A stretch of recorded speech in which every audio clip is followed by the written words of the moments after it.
नमस्कार, मैं हूं जितेंद्र दीक्षित। राज ठाकरे इन दिनों अपनी रिब्रांडिंग कर रहे हैं भगवा चोला पहनकर।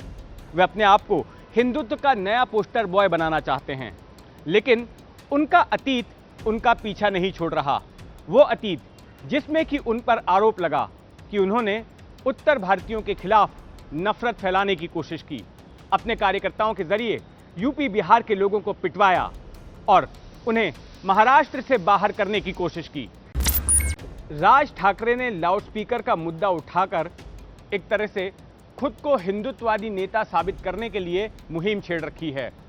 दरअसल वो अपने आप को महाराष्ट्र में नए बाला साहेब ठाकरे के तौर पर पेश करना चाहते हैं।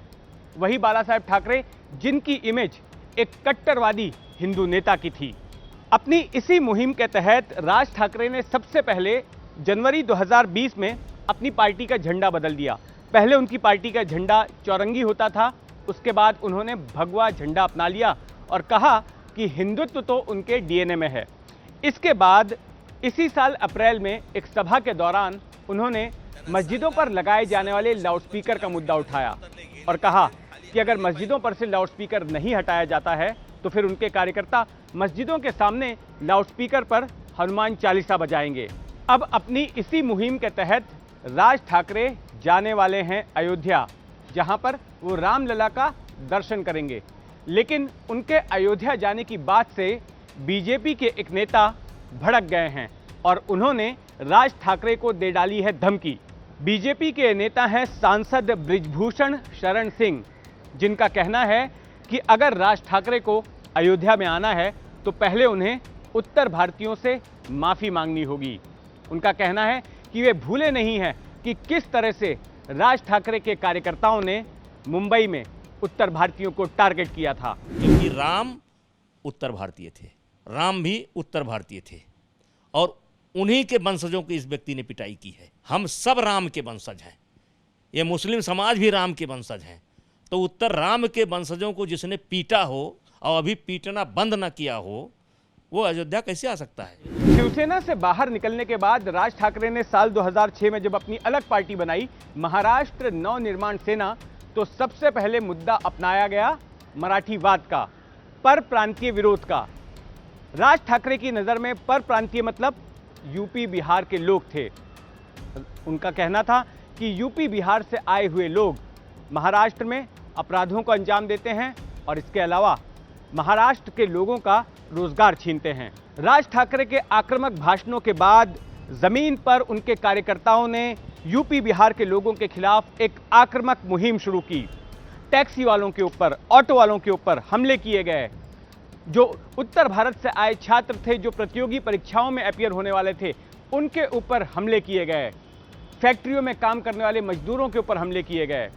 मुंबई, पुणे, नासिक और महाराष्ट्र के कई दूसरे शहरों में काफ़ी हिंसा हुई। कई उत्तर भारतीयों को महाराष्ट्र छोड़कर भागना पड़ा, कुछ एक की मौतें भी हुई।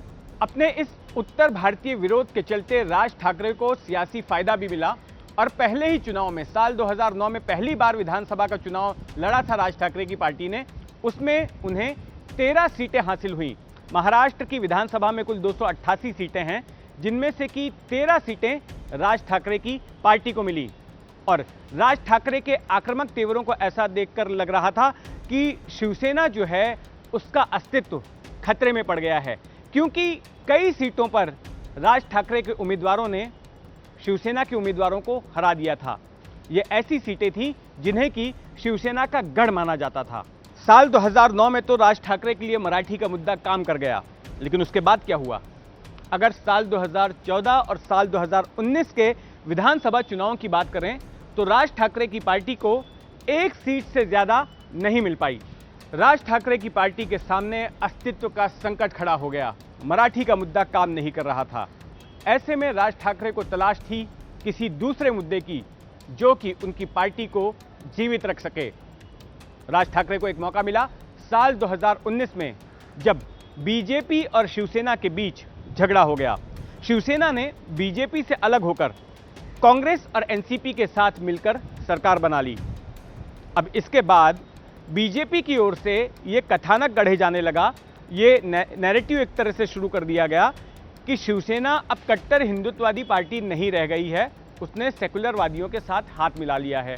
और ऐसे में महाराष्ट्र की राजनीति में एक तरह से एक ऐसी पार्टी के लिए स्पेस हो गया, एक ऐसी पार्टी के लिए जगह खाली हो गई जो कि शिवसेना की तरह ही कट्टरवादी थी। राज ठाकरे ने मौके को लपक लिया और अगले ही साल यानी कि जनवरी 2020 में घोषणा कर दी कि उनकी पार्टी अब हिंदुत्व का झंडा उठाएगी, भगवा झंडा के साथ चलेगी, और उन्होंने अपनी पार्टी का झंडा भी बदल डाला। राज ठाकरे के हिंदुत्व अपनाने से हुआ ये कि बीजेपी, जो कि अब तक राज ठाकरे को अपने से दूर रख रही थी, वो भी अब राज ठाकरे के करीब आ गई। बीजेपी को पहले लग रहा था कि राज ठाकरे मराठीवाद की बात करते हैं, यूपी बिहार वाले लोगों को पिटवाते हैं, तो ऐसे में अगर राज ठाकरे के साथ किसी तरह का गठबंधन किया गया तो इसका असर यूपी बिहार के वोटरों पर पड़ेगा, वहां के वोटर नाराज हो जाएंगे। लेकिन अब राज ठाकरे चूंकि हिंदुत्व की बात कर रहे हैं, तो ऐसे में बीजेपी को भी शिवसेना के बाद एक दूसरे स्थानीय पार्टनर की तलाश थी, जो कि राज ठाकरे की पार्टी मनसे के रूप में सामने आ रही है। भगवा अपनाने के अलावा राज ठाकरे कई और भी बदलाव कर रहे हैं। जब वो मराठीवाद की राजनीति करते थे तब हिंदी में बात करने से कतराते थे, लेकिन अब राज ठाकरे हिंदी भी बोलते हैं, प्रेस कॉन्फ्रेंस भी हिंदी में संबोधित करते हैं और हिंदी में देश के लोगों के नाम खत भी जारी करते हैं। इसी साल मुंबई में महानगर पालिका के चुनाव होने वाले हैं और उन चुनाव के नतीजों से ये साफ हो जाएगा कि उत्तर भारतीय वोटर राज ठाकरे के अतीत को भुलाकर उन्हें कितना स्वीकार करते हैं।